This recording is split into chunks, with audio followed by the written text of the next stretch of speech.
अगर एक आम नजरिए से देखा जाए ना, मतलब जब हम बाजार से सामान खरीदते हैं तो फ्रिज में रखा वो जो 100% शुद्ध दूध का पैकेट होता है, विज्ञान की नजर में वो असल में अशुद्धियों का या कह ले कि मिलावट का एक बहुत बड़ा भंडार है। बिल्कुल, एकदम सही कहा आपने।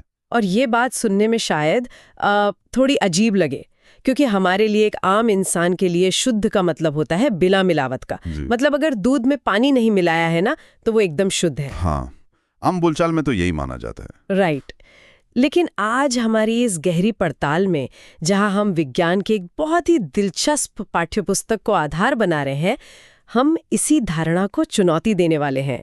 आज का हमारा मिशन ही ये है कि हम शुद्धता की इस वैज्ञानिक परिभाषा को समझें। तो चलिए इस चर्चा की शुरुआत करते हैं। मुझे ये बताइए कि विज्ञान उस दूध के पैकेट को अशुद्ध क्यों मानता है?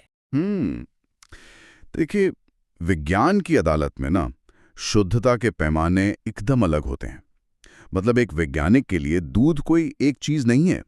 वो जल, वसा यानी फैट और प्रोटीन का एक बेहद जटिल मिश्रण है। अच्छा, मिश्रण है। जी, वैज्ञानिक दृष्टिकोण से किसी भी पदार्थ को तभी शुद्ध या प्योर कहा जा सकता है जब उस पदार्थ में मौजूद सभी कणों की रासायनिक प्रकृति बिल्कुल एक समान हो। मतलब हर एक कण एक जैसा होना चाहिए। मतलब अगर आप उस पदार्थ का एक छोटा सा हिस्सा लें तो उसका हर एक कण रासायनिक रूप से दूसरे कण के बिल्कुल हूबहू होना चाहिए। दूध में ऐसा नहीं होता ना। हाँ, क्योंकि उसमें अलग अलग चीजें हैं। सही बात है। पानी के अणु अलग व्यवहार करते हैं, फैट के अणु अलग और प्रोटीन के अलग। तो इसलिए विज्ञान के लिए दूध एक मिश्रण है, शुद्ध पदार्थ नहीं। अरे वाह, ये नजरिया तो मतलब पूरी दुनिया को देखने का तरीका ही बदल देता है। बिल्कुल बदल देता है। इसका सीधा सा मतलब ये है कि हमारे आसपास मौजूद ज्यादातर चीजें, जैसे समुद्र का पानी हो गया, मिट्टी हो गई, या यहाँ तक कि जिस हवा में हम सांस ले रहे हैं, ये सब शुद्ध नहीं है। सब कुछ बस एक मिश्रण है।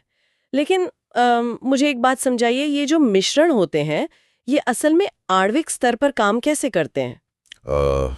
आणविक स्तर पर समझना बहुत दिलचस्प है ऐसे। क्योंकि कुछ चीजें तो ऐसे मिल जाती हैं कि पता ही नहीं चलता। मतलब मेरी नजर में समांगी मिश्रण या होमोजीनियस मिक्सचर एक परफेक्ट स्मूदी की तरह है, जहां हर घूंट का स्वाद एक जैसा होता है, जैसे नींबू पानी। बहुत बढ़िया उदाहरण है ये। और जो विषमांगी या हेट्रोजीनियस मिश्रण है, वो एक फ्रूट सलाद की तरह है, जहां अलग अलग टुकड़े साफ दिखाई देते हैं, जैसे पानी में तेल मिला दें या चौका पाउडर डाल दें। हाँ बिल्कुल। और यहीं पर समांगी मिश्रण और विलयन यानी सोल्यूशन कब विज्ञान सामने आता है? जब नमक पानी में घुलता है ना, तो वो महज गायब नहीं होता। तो वो जाता कहाँ है? विलयन के कण इतने छोटे हो जाते हैं, मतलब 1 नैनोमीटर से भी छोटे, कि वे पानी के अणुओं के बीच मौजूद जो खाली जगह होती है ना, उसमें जाके बैठ जाते हैं। अच्छा, मतलब पानी के अंदर जो गैप्स हैं वो वहां छुप जाते हैं। बिल्कुल।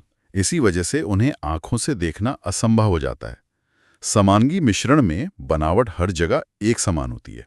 जैसा आपने कहा, नींबू पानी का पहला घूंट और आखिरी घूंट एक जैसा ही स्वाद देगा। राइट। लेकिन पानी में कितनी चीनी या नमक घुल सकता है, इसका कोई तो अंत होगा। जाहिर सी बात है। मतलब एक समय ऐसा जरूर आता होगा ना, जब पानी के अणुओं के बीच की वो खाली जगह पूरी तरह से भर जाती होगी। एकदम सही पकड़ें। और उसी अवस्था को हम विज्ञान में संतृप्त विलयन यानी सैचुरेटेड सॉल्यूशन कहते हैं। सैचुरेटेड सॉल्यूशन, अच्छा जी। किसी निश्चित तापमान पर जब विलायक यानी पानी में और अधिक चीनी या नमक न घुल सके, तो वो विलयन संतृप्त हो जाता है, फुल हो जाता है। तो अगर हमें और ज्यादा चीनी घोलनी हो, जैसे हलवाई लोग मिठाइयों के लिए गाढ़ी चाशनी बनाते हैं। हाँ, वो लोग उसे गर्म करते हैं। तो क्या तापमान बढ़ाना ही एकमात्र उपाय है? मतलब तापमान बढ़ाने से असल में अंदर उस आणविक स्तर पर होता क्या है? यही तो विज्ञान का असली मजा है। जब पानी को गर्म किया जाता है ना, तो उसके अणुओं को ऊष्मीय ऊर्जा मिलती है, थर्मल एनर्जी। इस ऊर्जा के कारण अणु ज्यादा तेजी से कंपन करने लगते हैं, वाइब्रेट करते हैं और एक दूसरे से थोड़ा दूर खिसक जाते हैं। अच्छा, तो गर्मी से वो फैल जाते हैं। बिल्कुल। इससे अणुओं के बीच की खाली जगह बढ़ जाती है और उसमें और ज्यादा चीनी के कण समा सकते हैं। और जब वो वापस ठंडा होता है, तो वो अतिरिक्त चीनी वापस बाहर भी आ सकती है क्रिस्टल के रूप में। अरे वाह, ये तो बहुत ही लॉजिकल है। लेकिन ये तो तरल पदार्थों की बात हुई। मैंने स्रोत सामग्री में एक बहुत ही चौंकाने वाली बात पढ़ी कि ठोस का ठोस में भी विलयन होता है। हाँ, सॉलिड इन सॉलिड सोल्यूशन, जिसे मिश्र धातु या एलॉयज कहते हैं। ये बात मुझे सच में हमेशा से उलझाती रही है। मतलब पीतल जैसी चीज कैसे बनती है, दो ठोस धातुएं आपस में कैसे घुल सकती हैं? ये एक बहुत ही शानदार प्रक्रिया है। इसके लिए पहले दोनों ठोस धातुओं को भट्टी में पिघलाकर तरल रूप में लाना पड़ता है। ओहो, मतलब पहले उन्हें लिक्विड बनाना पड़ता है? जी, जैसे पीतल बनाने के लिए लगभग 30% जिंक और 70% कॉपर को पिघलाकर आपस में मिलाया जाता है और फिर ठंडा होने दिया जाता है। लेकिन यहाँ असली सवाल ये है कि हम ऐसा करते क्यों हैं? हाँ, क्या जरूरत है दो धातुओं को मिलाने की? क्योंकि शुद्ध धातुएं अक्सर हमारे रोजमर्रा के काम के लिए बहुत नरम होती हैं। जैसे 24 कैरेट का शुद्ध सोना, मैंने सुना है उससे गहने नहीं बनाए जा सकते क्योंकि वो बहुत आसानी से मुड़ जाता है। बिल्कुल सटीक उदाहरण है। शुद्ध धातुओं में क्या होता है ना, परमाणु एक के ऊपर एक बिल्कुल सीधी परतों में जमे होते हैं। तो जब उन पे जोर पड़ता है या कोई दबाव आता है तो ये परतें आसानी से एक दूसरे के ऊपर फिसल जाती हैं, जिससे धातु मुड़ जाती है या अपना आकार बदल लेती है। अच्छा, तो वो स्ट्रक्चर कमजोर होता है। हाँ। लेकिन जब हम पिघले हुए कॉपर में जिंक मिलाते हैं तो जिंक के परमाणु कॉपर के परमाणुओं के बीच बीच में घुस जाते हैं। और चूंकि जिंक के परमाणुओं का आकार कॉपर के परमाणु से अलग होता है, इसलिए वे उन सीधी परतों को टेढ़ा मेढ़ा कर देते हैं। ओह, तो अब वो परतें आसानी से फिसल नहीं सकती। एकदम सही। परतों का फिसलना मुश्किल हो जाता है। इसीलिए मिश्र धातुएं शुद्ध धातुओं से कहीं ज्यादा मजबूत और टिकाऊ होती हैं। क्या बात है। मतलब अशुद्धता मिलाकर या मिलावट करके हम असल में चीजों को और बेहतर बना रहे हैं। बिल्कुल, विज्ञान में अशुद्धता हमेशा बुरी नहीं होती। सही बात है। तो चलिए अब जरा उन पदार्थों की बात करते हैं जो हमें पूरी तरह धोखा देते हैं। धोखा मतलब जो न तो पानी में पूरी तरह घुले होते हैं और ना ही हेट्रोजीनियस मिक्सचर की तरह अलग अलग दिखाई देते हैं। वो बीच में कहीं लटके रहते हैं। ओहो, आप कोलॉइड्स की तरफ इशारा कर रही हैं। हाँ, कोलॉइड्स, जैसे कोहरा हो गया, धुआं हो गया, या फिर वही दूध जिससे हमने इस चर्चा की शुरुआत की थी। मुझे बस ये समझना है कि अगर दूध में फैट और प्रोटीन के कण पानी में पूरी तरह घुले नहीं हैं, तो वो मिट्टी की तरह नीचे क्यों नहीं बैठ जाते बर्तन में? वो हमेशा उसमें तैरते कैसे रहते हैं? इसका जो रहस्य है ना, वो उन कणों के आकार में छिपा है। कोलॉइड्स के कण विलयन के कणों से बड़े होते हैं। मतलब सॉल्यूशन से बड़े होते हैं? हाँ, लेकिन निलंबन यानी सस्पेंशन, जैसे कि पानी में मिली मिट्टी, उसके कणों से बहुत छोटे होते हैं। अच्छा, तो ये बीच का साइज है। जी, और होता क्या है कि द्रव के अणु लगातार इन छोटे कणों से टकराते रहते हैं। इस अनवरत टकराव को विज्ञान की भाषा में ब्राउनियन गति या ब्राउनियन मोशन कहते हैं।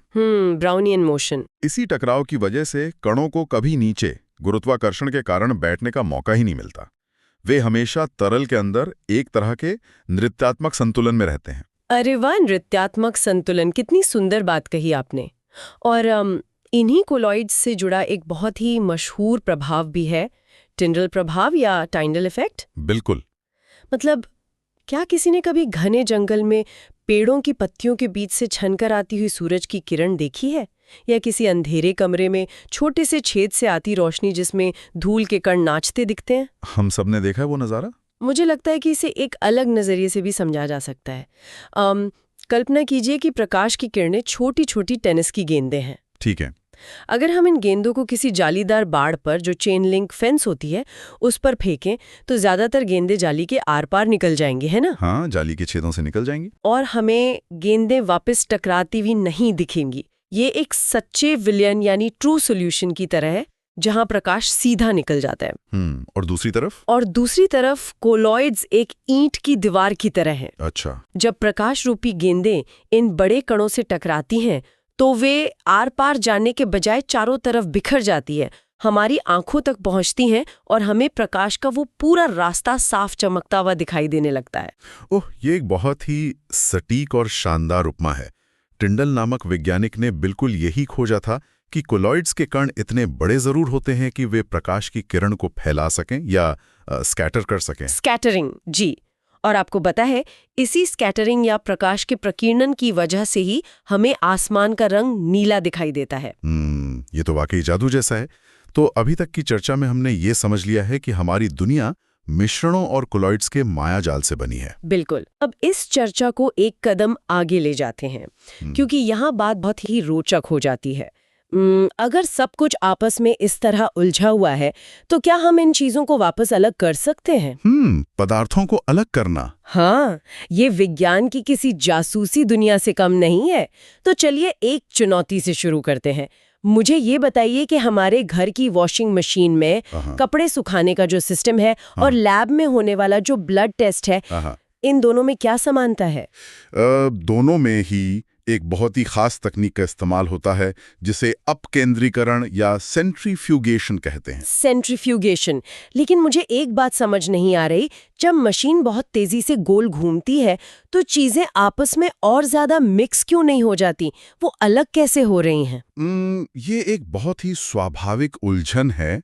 हमें लगता है घूमने से चीजें मिलेंगी, लेकिन जब मशीन तेजी से घूमती है ना, तो वहां मिक्सिंग नहीं हो रही होती, बल्कि एक जबरदस्त भौतिक बल काम कर रहा होता है, जिसे हम अपकेंद्रीय बल या सेंट्रीफ्यूगल फोर्स कहते हैं। आप इसे ऐसे समझ सकते हैं कि जब कार अचानक किसी मोड़ पर मुड़ती है तो आपका शरीर बाहर की तरफ फेंका जाता है ना? हाँ बिल्कुल, एकदम दरवाजे की तरफ धक्का लगता है। बस वही बल यहाँ भी काम कर रहा है। जब खून को मशीन में हजारों चक्कर प्रति मिनट की रफ्तार से घुमाया जाता है, तो ये बल खून के अंदर मौजूद हर एक कण पर काम करता है। अच्छा। जो कण भारी और घने होते हैं, जैसे हमारी लाल रक्त कोशिकाएं, उन पर ये बल ज्यादा लगता है और वे टेस्ट ट्यूब के बिल्कुल निचले हिस्से में जाकर दब जाते हैं। और जो हल्के हैं, जो हिस्सा हल्का होता है जैसे प्लाज्मा, वो ऊपर रह जाता है। तो असल में घनत्व या डेंसिटी का ये अंतर ही चीजों को अलग करता है। ओहो, और वॉशिंग मशीन में भी यही होता है? बिल्कुल। वॉशिंग मशीन के ड्रायर में भी पानी कपड़ों से भारी होने के कारण उस बल की वजह से कपड़ों के रेशों से बाहर की तरफ धकेल दिया जाता है और जाली से बाहर निकल जाता है। क्या बात है। ठीक है, ये तो भारी और हल्के का खेल हुआ, घनत्व का।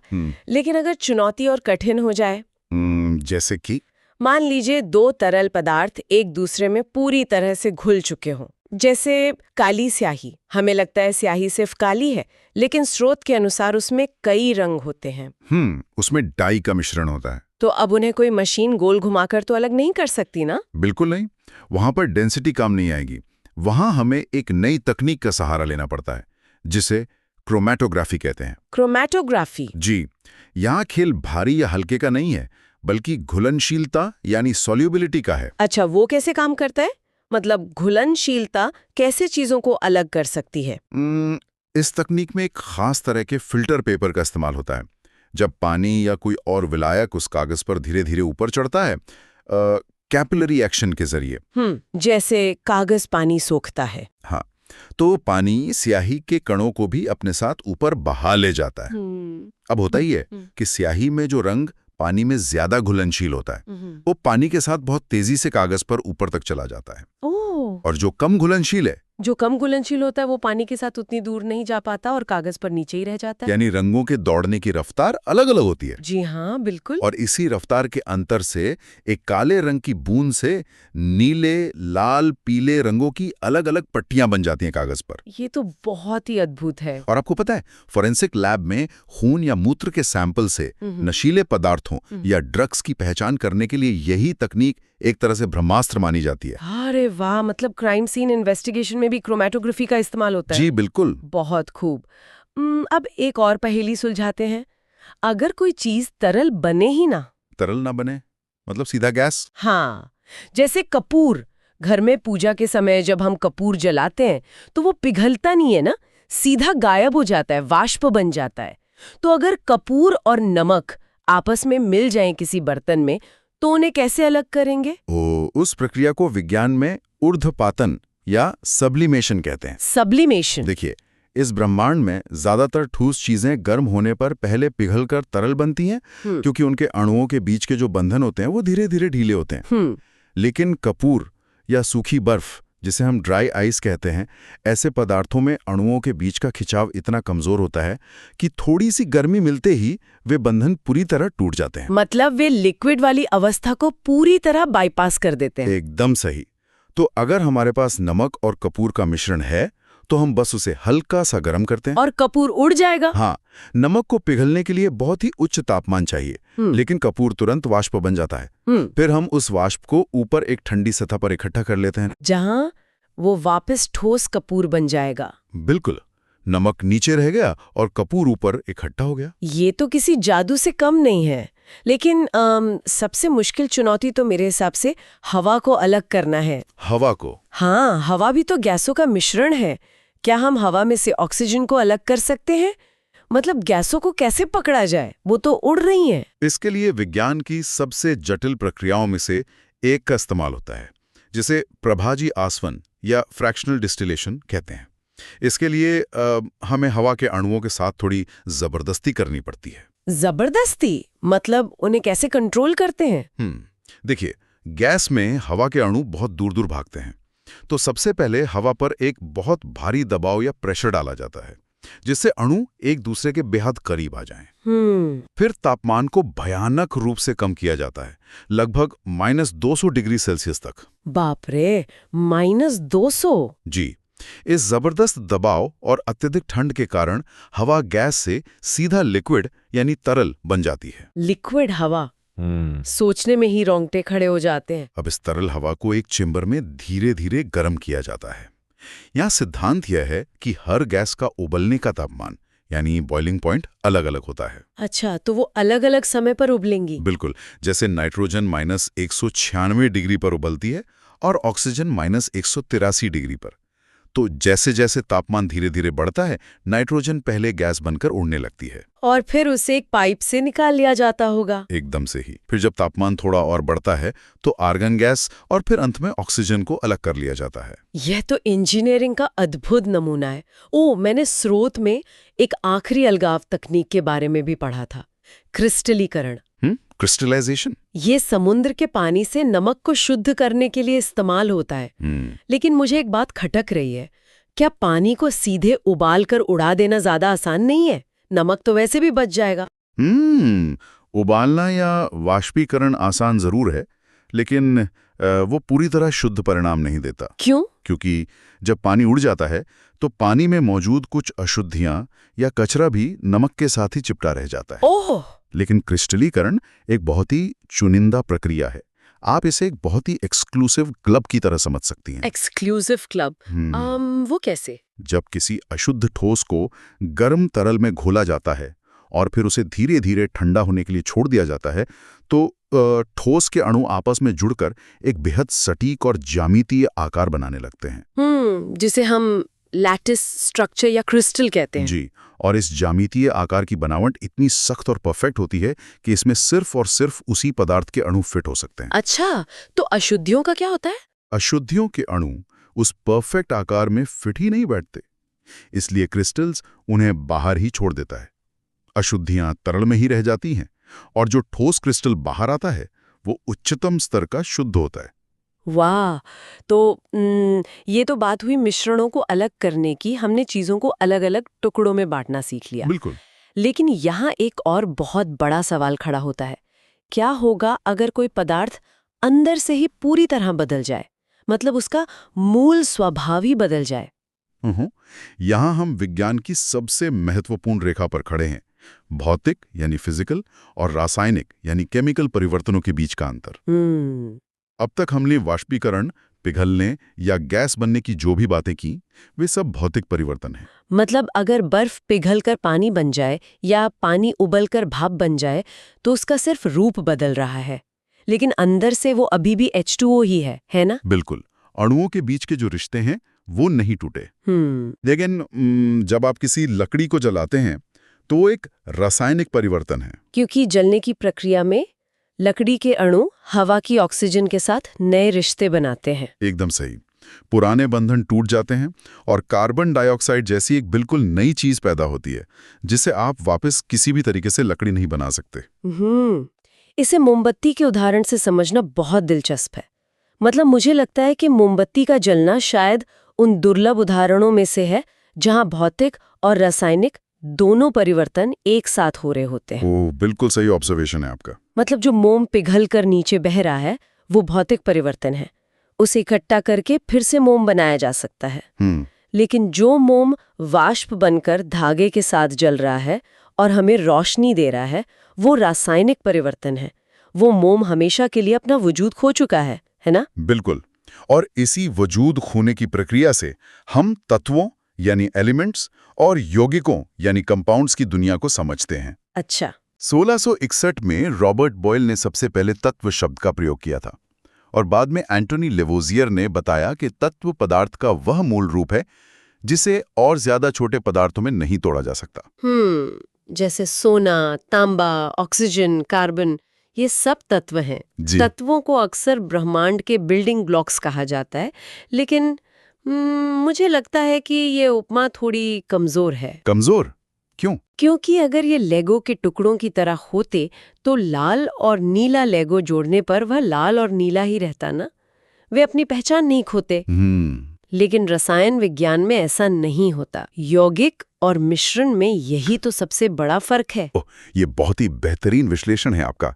रसायन विज्ञान का सबसे जादुई और रहस्यमयी हिस्सा यही है कि जब दो तत्व मिलकर कोई यौगिक बनाते हैं तो वे अपनी पुरानी पहचान को पूरी तरह मिटा देते हैं। बिल्कुल। इसे सिद्ध करने के लिए हम लोहे के चूर्ण और पीले सल्फर का उदाहरण ले सकते हैं। अगर आप लोहे के चूर्ण और सल्फर को सिर्फ एक कटोरी में मिला दें तो वो एक मिश्रण है। चुंबक लाने पर लोहा आसानी से चुंबक पर चिपक जाएगा। तेज गरम कर दें तो तब रासायनिक प्रतिक्रिया होती है।